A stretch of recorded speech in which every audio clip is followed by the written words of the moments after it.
Você já se perguntou sobre o confronto épico nos céus entre o arcanjo Miguel e o diabo? Não por uma existência imortal, mas por um cadáver, o cadáver de Moisés. Exato. Isso de fato aparece nas Escrituras Sagradas. No breve, mas impactante livro de Judas, no versículo 9, nos deparamos com um enigma profundo. O maligno brigando pelo cadáver de Moisés com Miguel, o principal mensageiro divino. Porém, qual o motivo para o inimigo se preocupar tanto com os restos de um ser humano, o que torna o cadáver de Moisés tão único a ponto de provocar um embate direto entre o paraíso e as trevas? A solução desse quebra-cabeça vai bem além de uma mera indagação religiosa. Ela expõe princípios espirituais intensos, estratégias escondidas do adversário e a notável salvaguarda do Criador sobre seus selecionados, inclusive após o falecimento. Neste conteúdo, você descobrirá o que de fato ocorreu depois do óbito de Moisés e por que o diabo batalhou com vigor total para se apossar de seu cadáver. Moisés representou um dos principais guias que a humanidade já viu. Ele resgatou os hebreus da servidão egípcia, dialogou com o Eterno cara a cara, obteve as placas dos 10 mandamentos e conduziu a nação por 4 décadas, no ermo, em direção à região abençoada. Sua existência foi repleta de prodígios, visões e uma proximidade com o Altíssimo que raros vivenciaram. Contudo, apesar de estar tão unido ao Todo-Poderoso, Moisés não acessou a região prometida. Ao término de sua trajetória, ele praticou uma falha séria. O Senhor havia instruído que ele ordenasse a pedra para que a água fluísse, mas dominado pela ira e irritação, Moisés golpeou a pedra com sua vara e exclamou: "Será que nós tiraremos água dessa pedra para vocês?" Ao usar nós, ele roubou o mérito do Eterno e direcionou a atenção para si próprio. Esse tropeço, que pode parecer trivial aos nossos olhares, carregou um impacto colossal perante o Senhor. Em resultado, Moisés só pôde avistar a região prometida ao longe antes de partir. O volume de Deuteronômio, capítulo 34, versículos 5 e 6, descreve algo espantoso. Moisés, o fiel do Eterno, faleceu lá na região de Moabe, segundo o decreto do Senhor, e o próprio o enterrou em um vale, mas até os dias atuais ninguém conhece o local de seu sepulcro. O próprio Criador enterrou Moisés, uma ação celestial e enigmática que indica não apenas o valor desse indivíduo, mas também que algo bem maior se desenrolava. O aspecto de o Eterno ter ocultado o cadáver de Moisés suscita uma das dúvidas mais intrigantes das Sagradas Letras. Por qual razão o autor do Cosmos se dedicaria a esconder o sítio de enterro de seu servo mais leal? Em toda a Bíblia, não há outro episódio onde o próprio Deus executa um sepultamento. Esse pormenor isoladamente é assombroso. Contudo, o enigma se intensifica ao notarmos que o sepulcro de Moisés jamais foi localizado. Nenhum memorial, nenhuma gruta, nenhum indício. Um guia tão magnífico que influenciou a narrativa de Israel eternamente some da percepção mortal. E isso não se deu por coincidência. A falta de um sepulcro aparente foi deliberada e possuía um objetivo bem superior ao mero impedimento de romarias. Tratava-se de uma defesa espiritual. O Criador antevia o que viria. Ele antevia que o diabo, o caluniador, não pouparia o cadáver de Moisés. E realmente, em Judas 9, nos chocamos com uma revelação impactante. Ocorreu um embate espiritual entre o arcanjo Miguel e o próprio diabo pelo cadáver de Moisés. Não se tratou de um diálogo, nem de uma proposta. Foi um confronto, algo crucial que demandou a ação imediata de Miguel, um dos principais combatentes divinos. O que existia naquele cadáver, ou o que ele simbolizava para inflamar tal fascínio no maligno? Esse enigma sinaliza o começo de um conflito invisível que transcende o que nossos sentidos captam. No livro de Judas, versículo 9, deparamos com uma das seções mais enigmáticas e vigorosas de toda a Bíblia. Mas o arcanjo Miguel, ao contender com o diabo e debater sobre o cadáver de Moisés, não ousou lançar uma sentença de condenação sobre ele, mas afirmou: "O Senhor te repreenda." Esse versículo solitário desvela um embate celestial discreto, mas imenso. Não houve uma contenda com lâminas ou raios. Foi um debate de poder espiritual entre Miguel, o guardião dos eleitos do Eterno, e o diabo, o difamador incessante. Porém, o que de verdade se passava lá? O cadáver de Moisés fora escondido pelo Criador, mas ainda assim o diabo procurou conquistá-lo.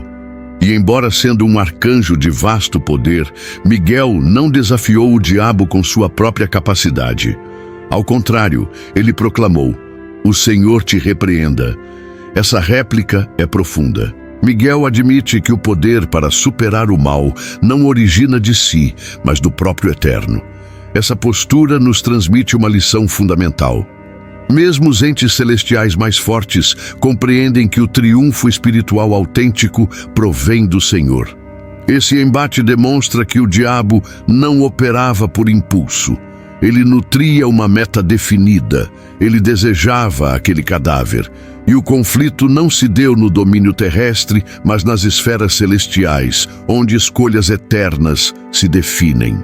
Ignoramos todos os pormenores desse embate, mas o que se destaca é que havia algo altamente precioso ou representativo no cadáver de Moisés, algo que o opositor pretendia explorar para deformar, macular ou obstruir os desígnios do Criador. E requereu uma ação imediata dos altos para que isso não se consumasse. Mas por qual razão, no fim das contas, o diabo ansiava tanto pelo cadáver de Moisés? O que ele poderia obter com os restos de um homem que já havia perecido?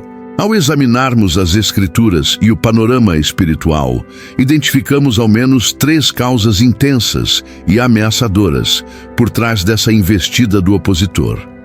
A primeira causa é que o diabo talvez tenha buscado obstruir que Moisés fosse elevado aos céus. No relato de Mateus, capítulo 17, Moisés surge ao lado de Elias, no Monte da Transfiguração, dialogando com Jesus. Isso sugere que Moisés fora de alguma maneira exaltado ou revivido. O diabo, ciente do desígnio do Criador, talvez tenha procurado sabotar essa elevação espiritual. Assim como buscou barrar o triunfo do Messias, ele também pode ter pretendido obstruir a participação de Moisés na glória vindoura, utilizando o cadáver como instrumento para desqualificar ou bloquear esse gesto celestial. O segundo fator é ainda mais calculado. O diabo pretendia converter o cadáver de Moisés em um ícone de adoração falsa. Os hebreus, ao longo dos tempos, exibiram notável propensão a se apartar da devoção genuína. Basta recordar o ídolo do bezerro em Êxodo 32 ou a cobra de metal, que posteriormente também virou objeto de culto. Agora visualize o efeito que o cadáver de Moisés exerceria sobre a nação. Ele não era só um guia, mas uma personalidade santa, quase lendária. Se seu cadáver fosse descoberto, logo viraria um ponto de visitas, um item de reverência, quiçá um novo símbolo pagão coletivo. O diabo poderia explorar isso para afastar a nação da devoção ao Deus autêntico e contaminar sua crença com rituais opostos à vontade celestial. E o terceiro fator relaciona-se com o caráter difamador do maligno.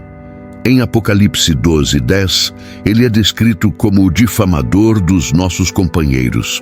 O diabo talvez estivesse buscando empregar os erros pretéritos de Moisés como pretexto para condená-lo.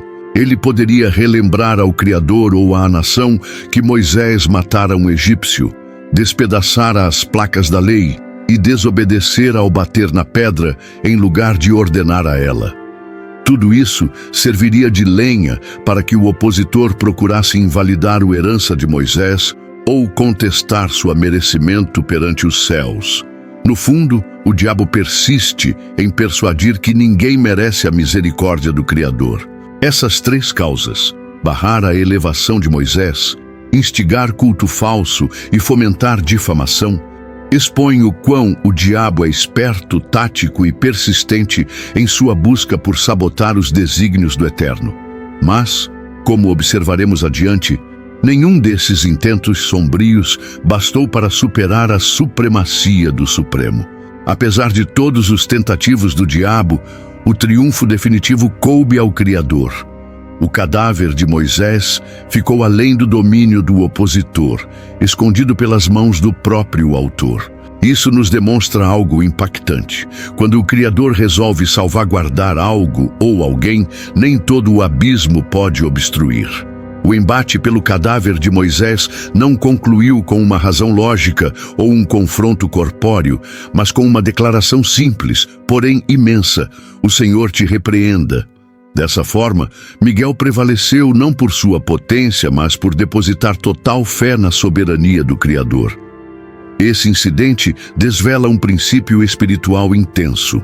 O Criador não só preserva nossa essência, mas também valoriza e resguarda aqueles fiéis a Ele, inclusive após o óbito. A salvaguarda celestial sobre Moisés não foi meramente material, mas alegórica. Representava uma exibição do apreço que o Criador atribui a seus devotos e da garantia de que nada, de forma alguma, foge de seu domínio absoluto.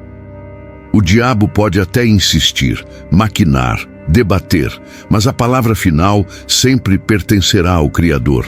E se ele optou por ocultar, resguardar e enaltecer Moisés, nada poderia barrar isso. Esse confronto oculto encerra com uma mensagem nítida. O desígnio do Criador nunca será sabotado, sua salvaguarda não tem fronteiras, e seu zelo transcende até os limites do óbito. Essa narrativa do embate pelo cadáver de Moisés não é só um episódio remoto. Ela oferece ensinamentos intensos para nossas existências atuais. Inicialmente, ela nos recorda a relevância de uma devoção autêntica e devota. Os hebreus frequentemente se desviaram da reverência ao Deus vivo, caindo em ciladas como o ídolo do bezerro ou o culto à cobra de metal. De modo similar, o diabo pretendia usar o cadáver de Moisés para desorientar a nação, convertendo algo sagrado em foco de reverência equivocada. Isso nos adverte a preservar o centro de nossa crença e devoção unicamente no Criador, rejeitando toda modalidade de culto falso, quer físico ou interior. Ademais, a narrativa ilustra que a misericórdia do Criador supera nossos tropeços e deficiências. Moisés, mesmo tendo praticado uma falha séria que o barrou de acessar a região prometida, seguiu como um devoto querido e respeitado pelo Criador. Isso nos motiva a não abandonar mesmo ao errarmos, pois o afeto e a compaixão celestiais superam nossas fraquezas. Enfim, captamos que o combate espiritual é autêntico e perpétuo. O diabo é esperto e empregará todos os meios para nos difamar, desencorajar e desviar da senda do Criador. No entanto, tal qual o arcanjo Miguel, devemos admitir que o poder genuíno para opor-se ao mal emana do Senhor. Não cabe a nós desafiar o opositor com nossas capacidades, mas depositar fé na força e na declaração do Criador para superar os confrontos que travamos a cada dia. Essa narrativa constitui um chamado para cultivarmos uma crença sólida, uma devoção verdadeira e uma fé inquebrantável na resguarda celestial, cientes de que mesmo nos embates ocultos, o Criador nos acompanha e triunfa em nosso lugar. Se até o cadáver de Moisés virou alvo de um confronto espiritual tão feroz, pense no que se passa em nossas próprias trajetórias, onde o opositor explora cada brecha para nos abater e nos distanciar do Criador. Porém, essa narrativa também nos oferece uma convicção tranquilizadora. O Criador é nosso guardião leal e nenhum assalto, por mais intenso, pode dominar o poder do Senhor. Quando o diabo procura nos difamar ou nos levar a questionar o afeto do Criador, recorde o caso do arcanjo Miguel. Ele não confrontou o maligno com sua própria capacidade, mas proclamou: "O Senhor te repreenda." Dessa maneira, somos convocados a depositar total confiança na soberania e no zelo do Criador, cientes de que Ele preserva cada um de nós com afeto e força ilimitados. Que esse princípio reforce sua crença agora e para sempre, para que você avance com ousadia e otimismo, seguro de que o desígnio celestial nunca será vencido.